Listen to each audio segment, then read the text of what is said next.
Laura Bennett had always been the kind of woman who arrived early for everything. Meetings, appointments, even flights. On this cold Tuesday morning, she was 2 hours early for her flight from Chicago to New York. She had an important job interview lined up, the kind of opportunity that could finally change her life. She clutched her neatly printed resume and a coffee, rehearsing answers in her head. As she sat near gate 27, an elderly man stumbled just a few feet away, his papers scattering like snowflakes across the polished floor. People glanced his way, then turned back to their phones. But Laura didn't hesitate. She knelt beside him, gathering his documents. "Are you okay, sir?" she asked gently. He nodded, embarrassed. I think I twisted my ankle." Without a second thought, Laura helped him up and offered her seat. She noticed his trembling hands and pale face. "Let me get you some water," she said, jogging off before he could protest. By the time she returned, the old man was sweating and clutching his leg.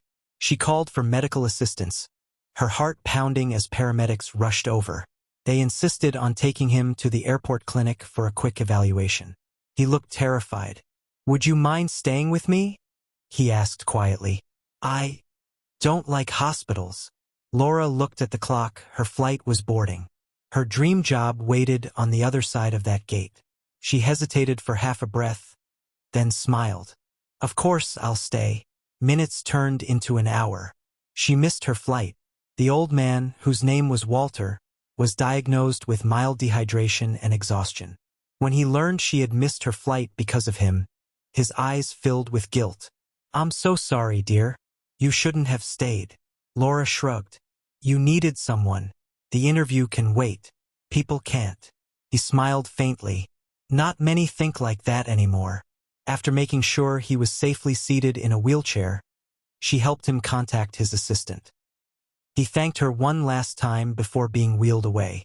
Laura sighed, checked her phone, and saw the message from the airline. "Flight 328 to New York has departed." Her heart sank.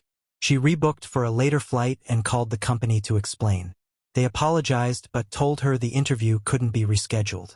It felt like all her years of hard work had just vanished in an instant. 2 days later, a black car pulled up in front of her small apartment. The driver handed her an envelope. Inside was a first-class ticket to New York and a handwritten note. "Dear Ms. Bennett, I owe you far more than an apology. My name is Walter Carmichael. I'm the founder of Skyways Airlines, the very flight you missed. Your kindness reminded me why I built this company in the first place. To connect people, not just cities. I've arranged a new interview for you, this time at my personal office. Yours, Walter." Tears filled Laura's eyes as she reread the note. 2 days later, she found herself in a glass-walled office overlooking the Manhattan skyline. Walter greeted her with a warm smile. "Laura," he said, shaking her hand firmly. "We need people like you in this company, people who care about more than themselves." In that moment, Laura realized something powerful. Sometimes missing a flight doesn't mean losing your chance. It means you're being guided to where you're truly meant to be.